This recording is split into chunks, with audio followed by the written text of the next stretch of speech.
JST சாலையில் போக்குவரத்து நெரிசல் ஏற்பட்டிருக்கிறது. சென்னை புறநகர் பகுதியான ஜேஎஸ்டி சாலையில் கடுமையான போக்குவரத்து நெரிசல் ஏற்பட்டிருக்கிறது. விவரங்களை இந்த செய்தியாளர் டேனியல் விவரிக்க கேட்கலாம்.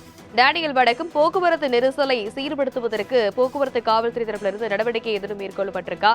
இந்த நெரிசலுக்கான காரணம் என்னவாக பார்க்கப்படுகிறது?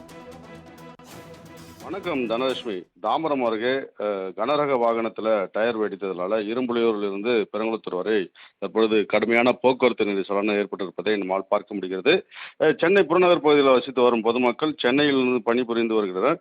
காலை நேரங்களில் வண்டலூர், பெருங்குளத்தூர், தாம்பரம், குரம்பேட்டை, பல்லாவரம் ஆகிய ஜிஎஸ்டி சாலையில் கடந்து கடும் போக்குவரத்தில் சிக்கி பின்னரே பணிக்கு செல்வதை வழக்கமாக கொண்டிருந்தனர். இந்த நிலையில் பெருங்குளத்தூரிலிருந்து தாம்பரம் நோக்கி ஜிஎஸ்டி சாலையில் சென்று கொண்டிருந்த ஒரு கனரக லாரியானது அதில் இருக்கும் டயர் வெடித்து அந்த டயரானது வெளியேறி சாலையில் நிற்பதனால இதில் கடும் விபத்து உள்ளாகியது. இதில் கனரக லாரி நின்றதால வண்டலூரிலிருந்து சென்னை நோக்கி செல்லக்கூடிய அந்த ஜிஎஸ்டி சாலையானது இரும்புலிலிருந்து பெருங்குளத்தூர் வரை சுமார் ஒரு 4 கிலோமீட்டர் தூரத்துக்கு கடும் போக்குவரத்து பாதிப்பானது ஏற்பட்டு பணிக்கு செல்லக்கூடிய பொதுமக்கள், பள்ளி கல்லூரிக்கு செல்லக்கூடிய மாணவர்கள் கடும் அவதிக்குள்ளாகி இருந்ததை நம்மால் பார்க்க முடிகிறது.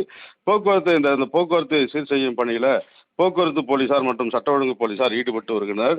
ஆனாலும் இந்த காலை நேரங்களில் அதிகமான வாகனங்கள் வருவதனால இந்த போக்குவரத்து சீர் செய்வதில் காலதாமதம் ஏற்பட்டு வருகிறது.